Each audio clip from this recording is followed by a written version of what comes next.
from disk not ejected properly. Sorry. Hello, everybody.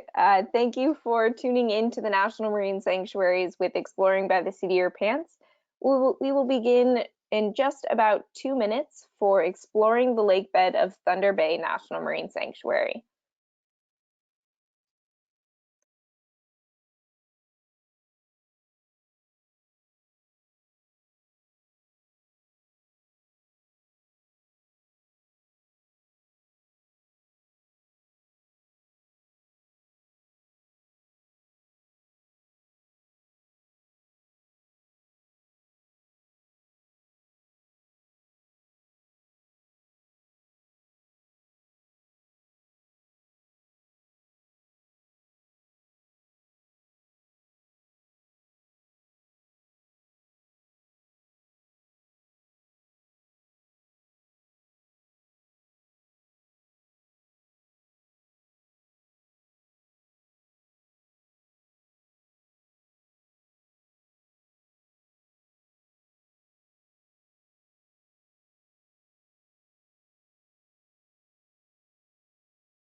Hi, everybody. We are starting National Marine Sanctuaries with Exploring by the Seat of Your Pants live interaction. I am going to turn it over to Joe Grabowski from Exploring by the Seat of Your Pants to introduce us to this live program. All right, well, thank you so much, Hannah, and good morning, good afternoon, everyone. Welcome to today's live interaction with NOAA's Office of National Marine Sanctuaries. As Hannah mentioned, my name is Joe Grabowski, and I am from Exploring by the Seat of Your Pants, and I will be hosting today's event. I am going to take a little minute now to share my screen, and I'm going to share a little bit with you about Exploring by the Seat of Your Pants before we start our main event today. All right, bear with me for a moment while the screen share starts.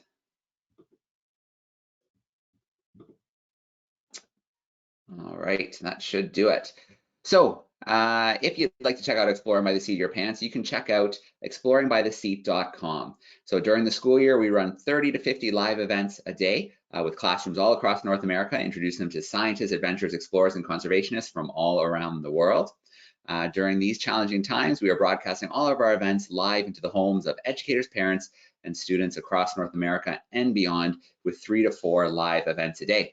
So if you take a quick scroll down the site, you can find a spot where you can enter your name and email for the newsletter to be kept up to date, and just a little preview of some of the events we have coming up this week. Will be trips to the Toronto Zoo, Galapagos expeditions. We'll be talking lemurs with the Duke Lemur Center, exploring bats, feeding sand tiger sharks. It is going to be quite an exciting week with Exploring by the Seat of Your Pants, and we hope to see you all joining along with us.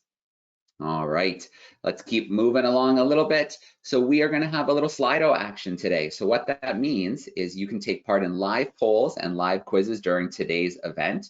In the chat bar, I have just dropped in the link to follow. You can follow the code and that'll bring you in. If for some reason you can't find the chat bar, search Slido, S-L-I-D-O, in Google and use the event code Thunder, and that you'll be brought in with us to take part in those live events. So we are taking a virtual field trip into the depths of Thunder Bay National Marine Sanctuary as we explore the lakebed with research coordinator Stephanie Gandulla. But before we get there, we're going to talk to Hannah McDonald again, education specialist with NOAA's Office of National Marine Sanctuaries, who's going to give us a little overview of some of the incredible sanctuaries that can be found around the coast of the US. Hannah, over to you. Awesome. Thank you, Joe. And I am going to give you a little bit more of an overview of the entire National Marine Sanctuary system before we dive into the lakebed of Thunder Bay National Marine Sanctuary. So today we will be exploring with Stephanie Gandulla, the research coordinator. I myself am Hannah McDonald, the education specialist with NOAA's Office of National Marine Sanctuaries. The National Marine Sanctuary System encompasses 14 national marine sanctuaries and 2 marine protected areas that span over 600,000 square miles of marine waters. I'm going to take you on a bit of a virtual tour of these, but before I do that, I want you to do a Slido question. So we're going to start off making this as interactive as possible. I want to know if you have heard of a NOAA's National Marine Sanctuaries before. Now, if you have forgotten, the way that you can answer these Slido questions is on slido.com with the event code Thunder. Joe has dropped the link in the chat, so you can answer on there. And Joe, are we getting some results back? We do have some results coming in. Let's take a quick look. Looks like 78% so far tuning in have heard of NOAA's National Marine Sanctuaries. That is great. We're going to move forward, and so I said we're going to go on a bit of a virtual tour. I've got incredible photographs of all of our National Marine Sanctuary sites. We're starting in the most northwest corner of continental US in Olympic Coast National Marine Sanctuary, where they protect coastal environments that protect sea stars in these tide pools, all the way out to deep sea canyons. Greater Fairlands National Marine Sanctuary, we're making our way south down the west coast, is in Northern California, protecting deep sea environments, as well as Cordell Bank National Marine Sanctuary, also in California, borders Greater Fairlands National Marine Sanctuary and also protects many deep sea corals. Monterey Bay National Marine Sanctuary is home to a bunch of biodiversity, including the sea lion right here. And making our way furthest south in California to Channel Islands National Marine Sanctuary, which is off of the coast of California, off of Santa Barbara. These are actually the biggest marine mammals that exist, blue whales traveling through Channel Islands National Marine Sanctuary. Making our way further into the Pacific, we have Papahanaumokuakea Marine National Monument in Hawaii. It's the largest marine conservation area in the world. We have Hawaiian Islands Humpback Whale National Marine Sanctuary, which protects the breeding grounds for some of the most incredible marine mammals, humpback whales. We have even further in the Pacific, the National Marine Sanctuary of American Samoa, which protects one of the largest and most longest lived coral heads in the world. Going into the Gulf of Mexico off the coast of Texas, we have Flower Garden Banks National Marine Sanctuary, where beautiful reefs are protected.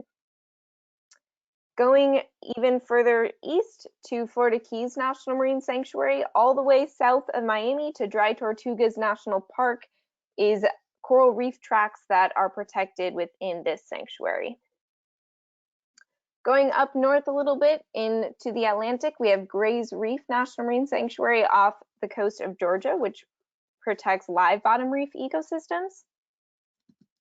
And Monitor National Marine Sanctuary. This was actually the very first National Marine Sanctuary established to protect the USS Monitor, a Civil War era shipwreck. And this one's super exciting. Mallows Bay Potomac River National Marine Sanctuary was just designated in November of 2019. So this is our most recent sanctuary that protects the ghost fleet of shipwrecks. As you can see from this photo, the shipwrecks are submerged partially underwater in the Potomac River in between Virginia and Maryland. And going further north, we have Stellwagen Bank National Marine Sanctuary, which is located in Massachusetts Bay and protects things from humpback whales all the way down to seabirds and small corals that live on the seafloor. And this one's super special. This is my hometown where Stephanie is also working, and what we're talking about today, Thunder Bay National Marine Sanctuary, where they protect over 200 shipwrecks. We're going to learn a lot more about Thunder Bay from Stephanie later on today. So I have the next Slido question. Just a reminder, you can answer these on slido.com with the event code Thunder. I want to know, now that we've done a tour, have you ever visited a National Marine Sanctuary before?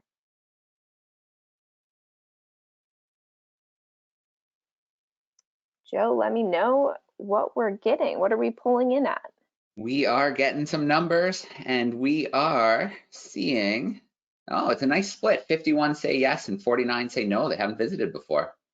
Awesome. Well, we will be diving into Thunder Bay, so hopefully virtually you can count this as visiting a national marine sanctuary. So I want to provide you a little bit more information about what national marine sanctuaries do. So we protect things from the sea giants like the humpback whale to the small sea life like corals and small reef fish. And we protect areas that have abundant biodiversity. We provide shelter for some of the most charismatic marine species like this Hawaiian monk seal and green sea turtle. And we protect maritime heritage, as seen in this photo of Thunder Bay National Marine Sanctuary.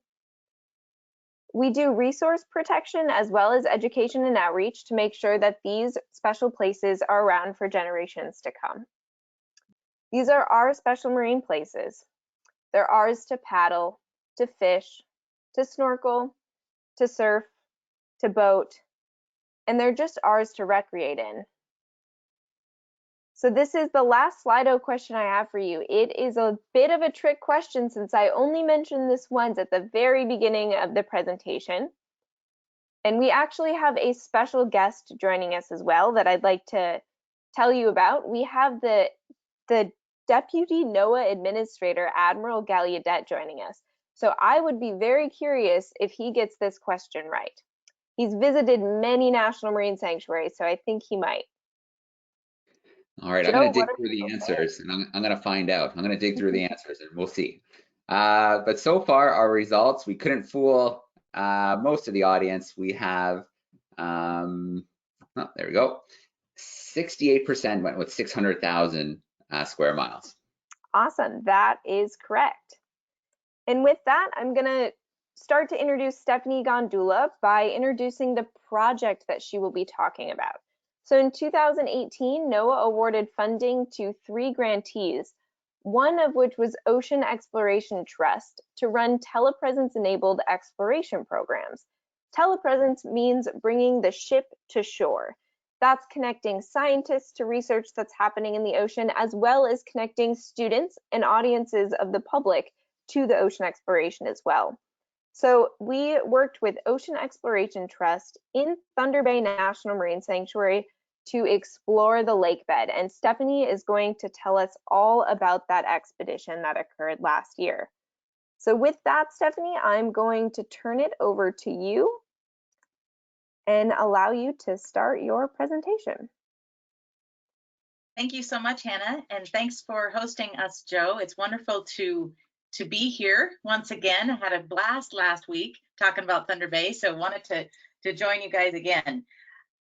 Can you see my screen? We see a white window, but I would recommend changing your show settings from maybe entire window to main screen. Okay. And as Stephanie does that, I want to just give a quick reminder that the quiz is open now. So jump into your spot in the quiz. There'll be a couple live questions during Stephanie's talk today. All right, Stephanie, I'm going to take away your presenting controls and then give it back to you. Okay, take the power away. It's probably smart. Right, let's see.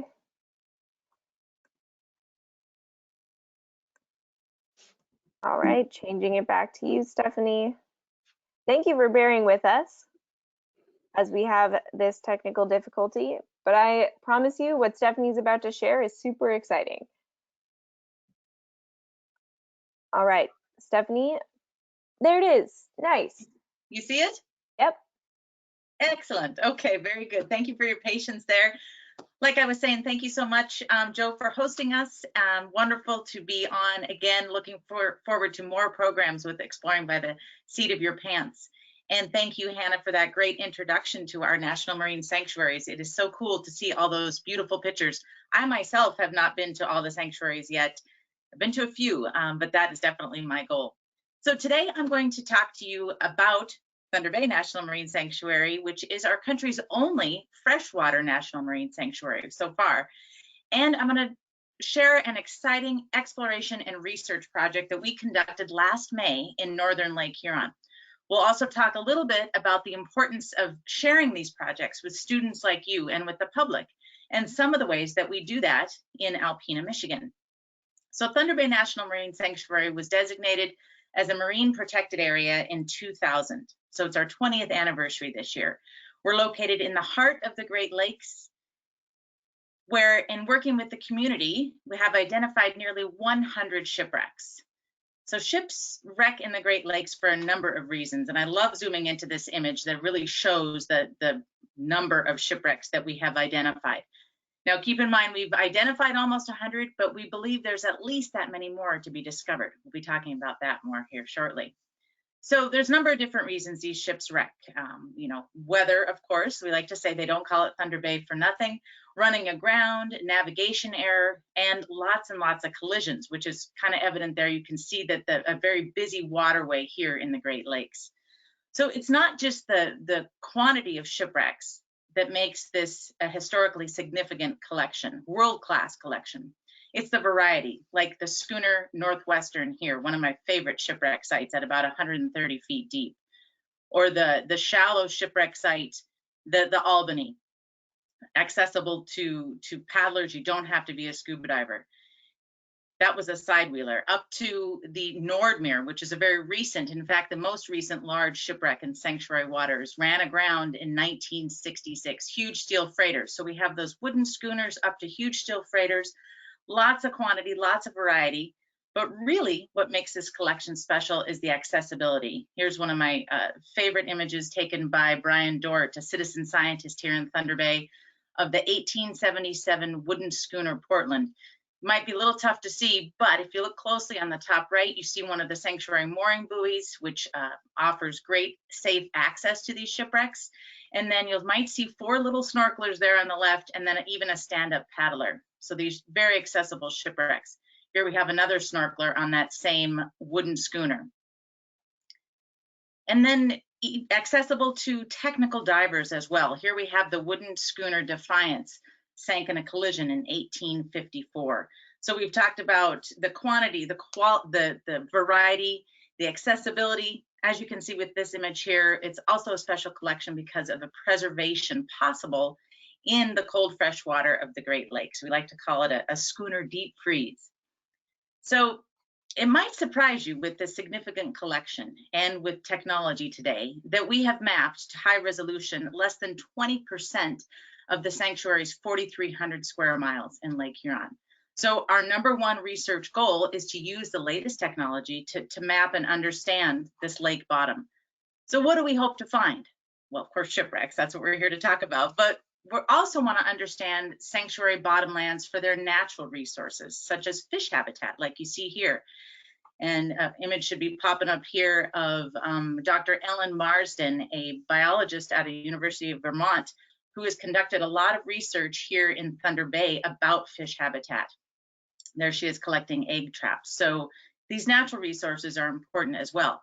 Also for geological features. What you see here might look like another planet, but it's actually the bottom of the Middle Island sinkhole in Lake Huron in sanctuary waters, where the sanctuary divers and vessels support a lot of scientific, biological, chemical, genetic research at this very special place about 75 feet below the surface. So lots of fish habitat to look for out there and understanding the lake bottom, lots of geological features. But before we dive back into the shipwrecks, I'd like to do a Slido as well. How many square miles is Thunder Bay National Marine Sanctuary? We've got some choices there. I mentioned it, I think, just once. Let's see how you do. All right, so that quiz is now open. So each question for the quiz is going to have 20 seconds with it. So obviously the faster you answer correctly, the higher your points. And so that is open right now for people to answer that first Slido question. There's a little trick in there, one of the answers. We'll see how they do.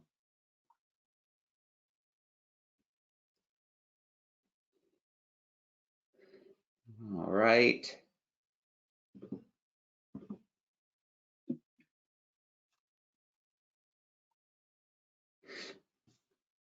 So we have the second question open as well. We had them in the wrong order today, but that's okay. We've got a few more seconds in the how big is the Thunder Bay Marine National Sanctuary. And I don't think we could fool them, Stephanie. You'll have to verify for me, but 45% went with 4,300 kilometers. That's exactly right.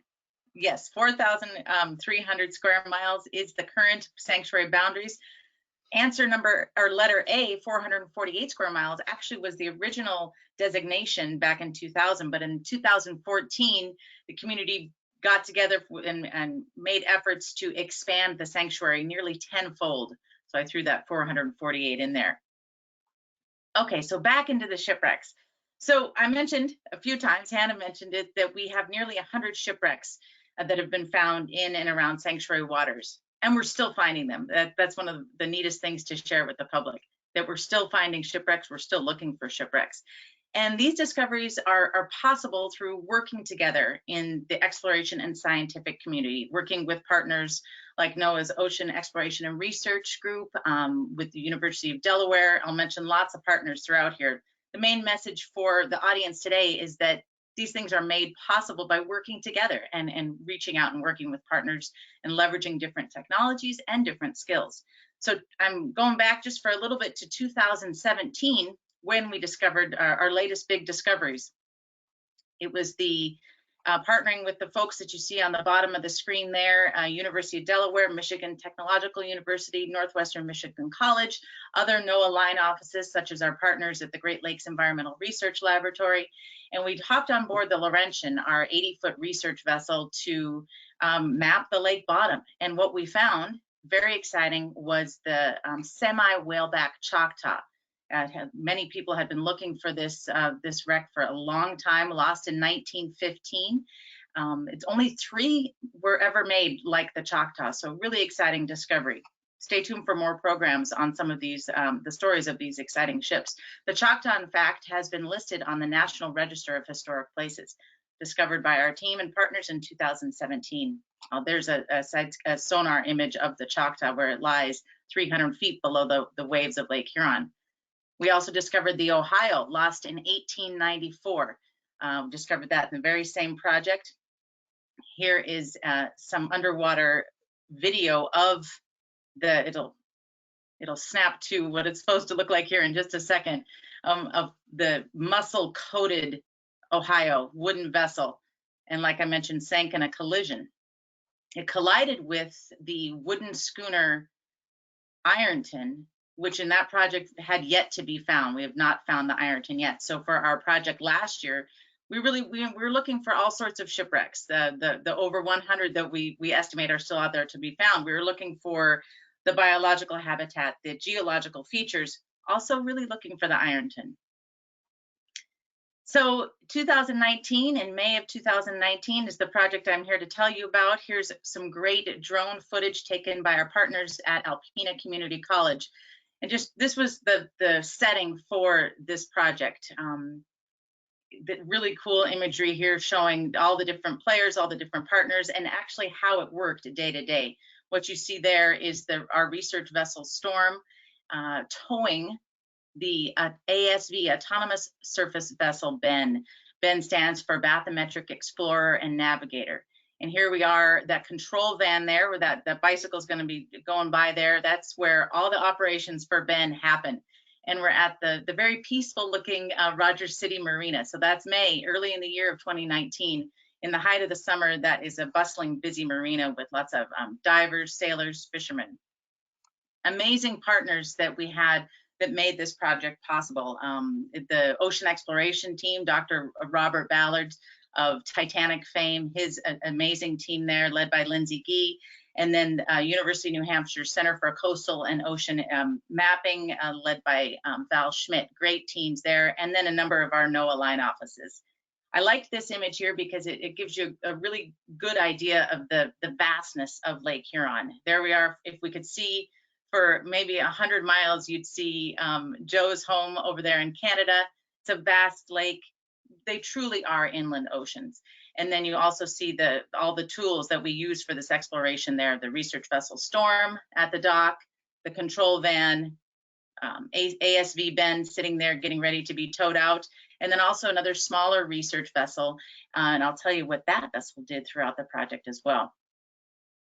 So scooting along, the way it happened was the most days, Ben, if it was good weather, if Ben was not going too far offshore, it would scoot out on its own and explore the lake bottom. And some days the research vessel Storm, 50-foot vessel there that we use for most of our operations here in Thunder Bay, would tow it out. So a little more details about both these vessels. Both of them were equipped with a multi-beam sonar. So that's where they send out sound waves so they can understand and see, truly see what the lake bottom looks like. I'll show some images of the products from that. ASV Ben is 12 meters long and weighs 1 ton. It runs on diesel and it can go about 5.5 knots. So it's not super speedy, but it can go in shallow waters where the research vessel Storm cannot. It, like I said, runs on diesel and it has a 26-gallon fuel tank and can go for about 16 hours. I don't think it was very often that it went out for that long, but it was a great project and really for the team from University of New Hampshire to really get some research and development done to understand how will Ben communicate from the shore, being operated from shore? How far was its range? How well did its camera work and its radar to detect what might be potential collisions of other boats out there? How could it understand and navigate? And also, could other vessels see Ben through either visually, I mean, it's pretty low to the water, or on their radar? So really exciting opportunity for Thunder Bay National Marine Sanctuary to be a test site for this technology. Here's another great image of Storm towing Ben out to sea, if you will. And then here we are with physical scientist Clint Marcus and myself. Clint ran the survey on the storm and was able to make sure we got some great data from the storm as well. And what we would do is we'd pull a little close, we'd tow it out to where Ben was going to start the survey, and then we'd pull it close with those boat hooks and then release the tow lines and set it off on its merry way. And here we are from the inside of the control van, the headquarters, the heart of the operation, if you will. ASV engineer Andy McLeod there has a device where he can pilot ASV Ben, or if they wanted to, you could pre-program on a track and send Ben out to pre-programmed and run it fully autonomously. A lot of fun was had in this control van, as you see here. If you look on the left, you can see the plan, where Ben was going, where Ben had been. You could also see what it was seeing in real time, which was really cool. This was one of the main platforms where we were able to invite people in to understand operations and really see in real time this technology and science happening. So for example, here is one of the products that was produced. This was one of the bathymetric products that ASV Ben was able to collect.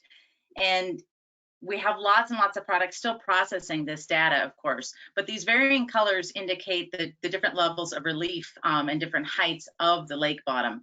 And so a tool like this is very useful for, of course, looking for shipwrecks, but also for biologists, geologists, to look at, even managers of these marine protected areas, to look at and understand and characterize what's there, but also to plan future expeditions. And up next, we see a much deeper image. This is something that a bathymetric product from the ASV Storm collected. Pretty exciting that we were able to cover almost 60 square miles. Ben got a little bit less. There was no competition though, for sure. All the teams did a great job. So before we dive into how we brought this to the public and some of those examples of outreach, I want to know, and I think I only mentioned it once, it's been up there a while, this question, but what does the acronym BEN stand for? All right. I'm going to give people a couple seconds to switch back over to the Slido room, and we're going to run that question right now for everybody. So 20 seconds on the clock. The Slido room is in the chat box on the control panel. I know lots of people are asking for that, and if you haven't found it yet, it is in the chat box. Event code Thunder.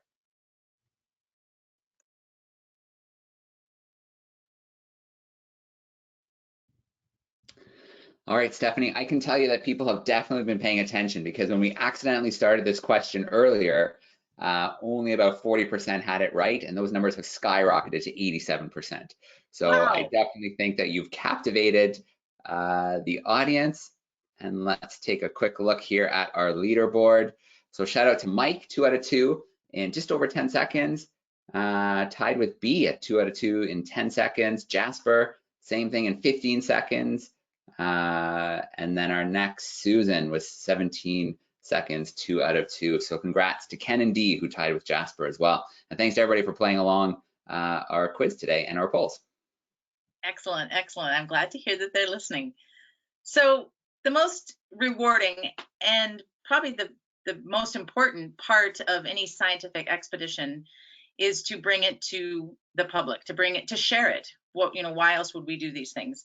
And Ocean Exploration Trust and Dr. Ballard's team there do this so very well. So the Sanctuary was just thrilled to learn from how they did it and the different methods of reaching people.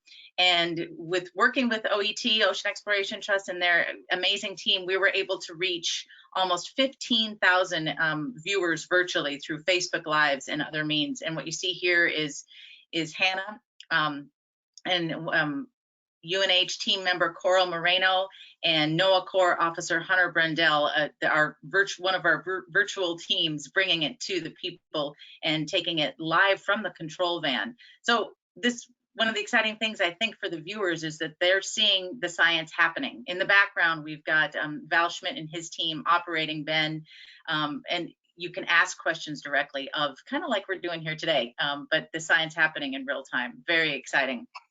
On the right, you see some of the comments that were rolling in from all around the world when we did these ship to shore, as Hannah mentioned, experiences. Up next, we have an image of some of the team members, Hunter and Clint again here, talking to students who would walk down from the Rogers City Elementary and the high school to see the team in action. We were actually weathered out this day, so that's why the storm is there, but a cold day in May, kind of like it is here today, and the students got to come and talk to these scientists and really learn how the project was rolling along. And of course, bringing it virtually into our Sanctuary Visitor Center, which always have to remind folks and actually invite people to come and visit the Sanctuaries Visitor Center, which is in downtown Alpena, where we're able to bring a lot of these ship to shore interactions. This is our 100-seat theater, where a lot of Ocean Exploration Trust and Nautilus programs get piped into, and folks here are, even though it's not too far away, they're just an hour north in Rogers City where the operation was based. Here in Alpena, people are experiencing it from our theater. The Sanctuary Visitor Center is free and open year-round, in normal times open. It'll be opening up again soon. And of course, even beyond those live and virtual ship-to-shore interactions, a project like this does a lot of good in generating a lot of news. We had over 200 media hits, and that ranged all over the world, everything from radio, TV, and newspaper. Another exciting result of a project like this. And we've mentioned scientific partners. Of course, it's the agencies and the groups and these universities, but really what makes this all happen is the people. And we had an amazing team. It takes a lot of people to make a project like this happen. What's really exciting about a project like this and having these team members available is with those virtual interactions, students like you and the public, students of all ages really can see and understand how all these different people came to a project like this, all very different backgrounds, very different pathways, and that's a really important thing for students to see. So finally, I'm excited to open this up for questions, and also say that I'm excited to have Ben back in Thunder Bay next year. This was a great graphic from one of our most exciting media hits. The Verge just came out in March of this year, all about the project. We'll have some links for you to check out this article, but really excited to have Ben back exploring the Sanctuaries bottomlands next May. And with that, I'd love to open it up for questions. All right, Stephanie, very cool. Thanks for that awesome presentation. as a diver myself, I can see that diving on the Canadian side hasn't been enough. I've got to come across to the other side of the lake to check out some of those wrecks. Very cool. So we do have a great group tuning in with us. You can use the question bar to send in some questions, and we'll work some of those in. As well, if you're still using the Slido room, you can send some questions into the Slido room, and I will look for questions in both of those areas. And Stephanie, one question that kind of came in right away about Ben. Someone was just looking for clarification. Is Ben 12 feet or 12 meters long? 12 feet. I think I did speak there, didn't I? Possibly. Now we know it's 12 feet. It's a little guy, just a little guy. All right, very cool. So let's take a look and see what questions are coming in so far. Okay, so first question here. This is from Felicia, and they're wondering about the depth of Thunder Bay. Of the sanctuary. What's the deepest point in the sanctuary? The deepest point in Lake Huron is 750 feet, and within sanctuary waters, I'm actually not sure if we get to the deepest point. I think the deepest point is just outside of sanctuary waters. I could say that average depth of Thunder Bay proper is about 150 feet. So at least 300 feet is the max depth of the marine sanctuary. 750 feet for Lake Huron. Okay, very cool. So Michelle's wondering, and this is a great question about the marine life. What if you were diving on one of the wrecks in the sanctuary? What kind of marine life, or not marine life, sorry, freshwater life would you expect to see in the lake? That's a great question. Some of the pictures you just see a diver in a shipwreck, you're like, or maybe some mussels, and you're like, are there fish there? And there absolutely are fish. Almost 200. I think there's like 180 species of fish. Some really cool fish. Of course, we've got lake trout, we've got walleye, whitefish. Then some of my favorites are the burbot. I think I mentioned this last time. Burbot is a deep water, freshwater cod, and they're really cool looking fish, very tasty. Yes, so lots and lots of fish life definitely to see. All right. Gregory's curious about if there's any plans in the future to expand the marine sanctuary. So that's a great question. We did recently, I guess that was 6 years ago, in 2014, like I mentioned, expanded from the 448 square miles to 4,300 square miles. Pretty big expansion. We've gone all the way to the Canadian border, to the east, and then encompassed 3 counties now: Presqu'île County, Alpena County, and Alcona County. I guess right now we're working with documenting the shipwrecks that we have there. We still have lots and lots of work left to do within those square miles of sanctuary that are existing now. So maybe we'll document all those wrecks and then revisit expanding more. All right, fair enough. So a question that's come in a couple times is about, are these events being recorded and archived anywhere? So I put an answer to that in the chat, but I'll answer here as well, that all the events are recorded and then they're put up on Exploring by the Seat of Your Pants YouTube channel. There's a playlist there with all the live interactions we've done so far. So you can go back and see Monterey Bay, Gray's Reef. You can see the original event that we did, just introducing the sanctuary. So you can find all those events there. And once I get the recording for this one, I'll put it up there as well, including our previous call with the Thunder Bay National Marine Sanctuary. All right, let's grab another question that we're doing today. Oh, okay.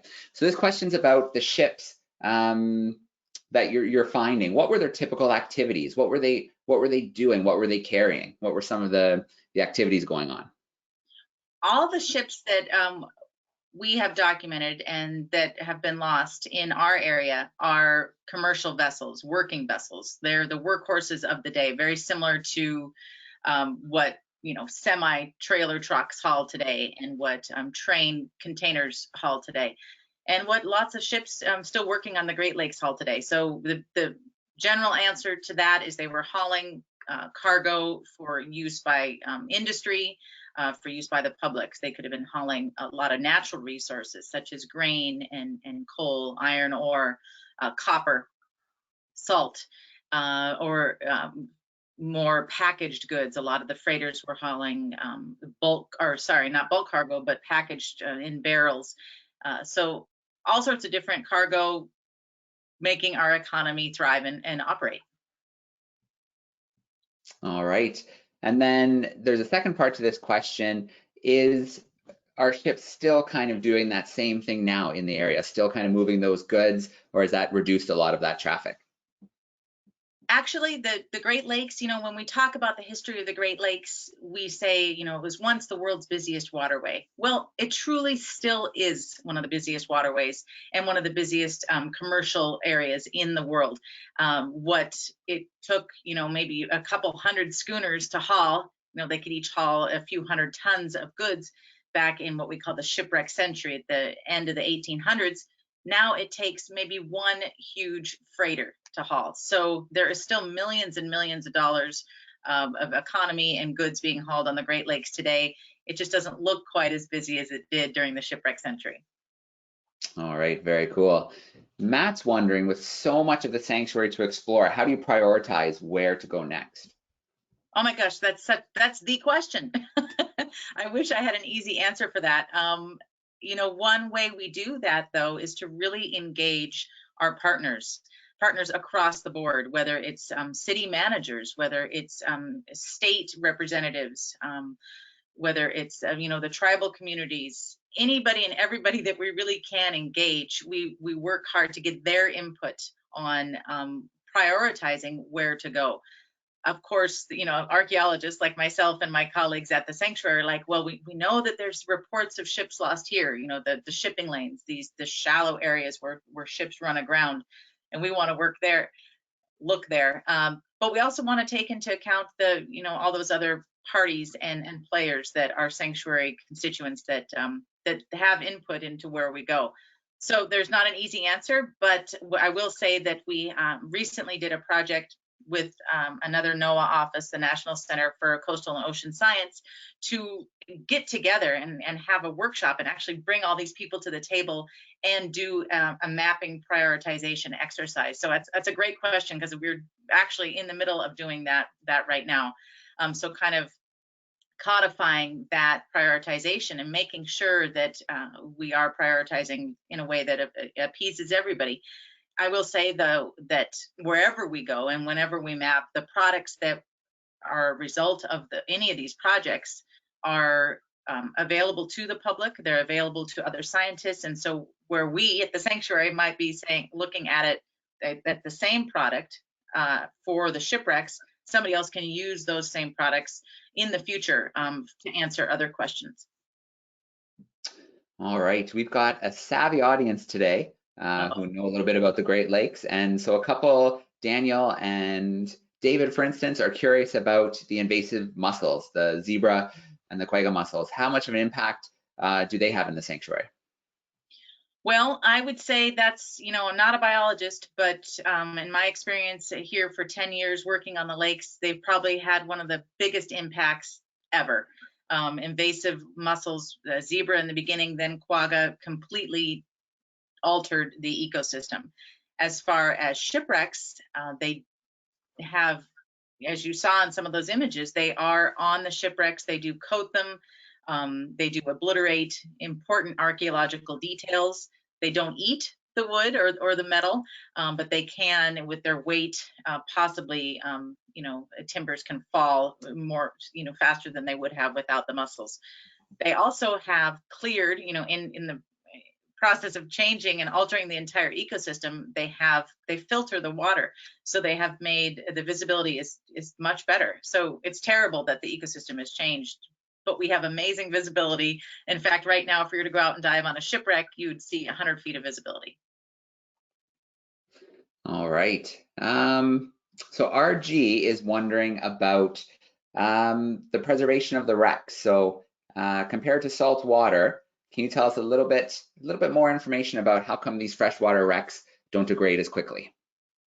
Yes, so that's one of the things we're so proud of here, that this cold fresh water keeping these shipwrecks preserved. If you were to have the wooden schooner, like some of the images I showed you, the Northwestern with the bowsprit sticking right out there, or the Defiance with the mast still standing, those wooden vessels would not last long in the ocean because of the critters that like to eat wood.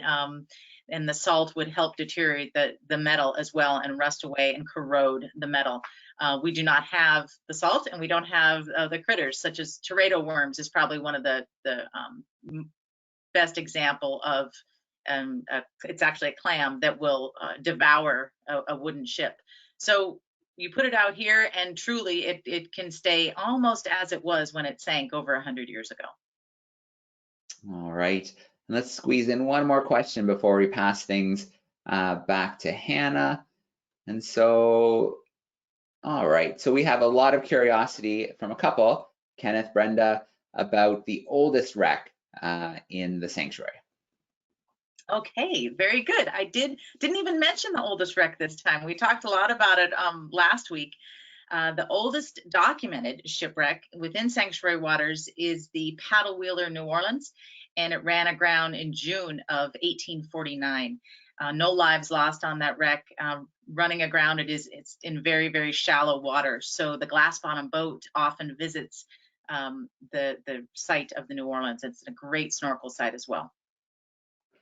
All right, I'm actually going to squeeze in one more question. Sorry, Hannah, but I can't resist this one. This is from Ted in Ontario, and Ted is wondering about the amount of the sanctuary that has been scanned using Ben. Can you put a percentage on that, maybe? Oh, well, I can't do math that quickly. Okay. But I okay, can what are the size of the area? But Ben did successfully map 73.3 square kilometers, which is awesome. And he's going to double that when he comes back next May. And overall, all the mapping to high resolution that we've done is about 16, a little more than 16%. So we're chipping away at it. All right, very cool. Well, Stephanie, that was an awesome presentation. Thanks for taking us a little deeper into Thunder Bay National Marine Sanctuary this time. Obviously, a huge shout out to everybody who sent in the amazing questions, both playing with us in Slido and in the webinar. And I'm going to pass things over to Hannah. Awesome. Thank you, Joe. And thank you, Stephanie, for taking us deeper into Thunder Bay and exploring the lakebed. I'm super excited that Ben is coming back in 2021 too. And hopefully there'll be telepresence enabled ship to shore opportunities then. I did want to mention that the live interactions are being recorded. Joe highlighted this earlier and also sent the link in the chat. They will be on a playlist within his YouTube channel, Exploring by the Seat of Your Pants. And you can expect them within a week. Normally we get them downloaded and to Joe within that time frame. Our previous 3 webinars are up in his playlist if you're interested in those as well, including one that happened just last week with Stephanie that provided an overview of Thunder Bay National Marine Sanctuary. We do have upcoming live interactions as well if you are interested in these types of events. The National Marine Sanctuary's live interactions can be found at this site here, live/watch, sanctuaries.noaa.gov live/watch. We also run a webinar series that's for educators. We had a question about a professional development certificate. If you do attend one of those webinars that are geared for educators on bringing marine science into their classroom or to their audiences, you do receive a professional development certificate in those. We also want to emphasize all of the Exploring by the Seat of Your Pants programs as great ways to connect to science. And then NOAA also is running webinars once a month with Ocean Today. And those can be found at oceantoday.noaa.gov/deeper-dive. The upcoming interactions that we are hosting with Exploring by the Seat of Your Pants are in the next slides. This one is on Friday at the same time as today, 11 a.m. Eastern Standard Time. And it's also about another telepresence expedition, this time in Stellwagen Bank National Marine Sanctuary. So if you were interested in the exploration component of this webinar, the next one on Friday will go into that as well. We also, on May 18th, next Monday, will be doing marine mammals in special marine places with the Pacific Mammals Research Center. And then another telepresence expedition that we will be diving deeper into is the Sanctuary of American Samoa. So this was also with the same partner, the Ocean Exploration Trust, but this time on their vessel Nautilus. And so at the end of this live interaction, you will receive an immediate bounce back to a survey. We highly encourage any adults to take this survey and let us know what you are interested in for distance learning opportunities. This survey helps us tailor what programs we might put on next and how we facilitate them. So all of your input is greatly appreciated. And with that, that would be all that I have to share. I want to thank Joe from Exploring by the Seat of Your Pants and Stephanie from Thunder Bay National Marine Sanctuary for putting on a great live interaction, and thank all of you for participating both in Slido and in the GoToWebinar control panel for providing great questions and input. We hope you tune in to another program soon. Thank you. This concludes today's webinar.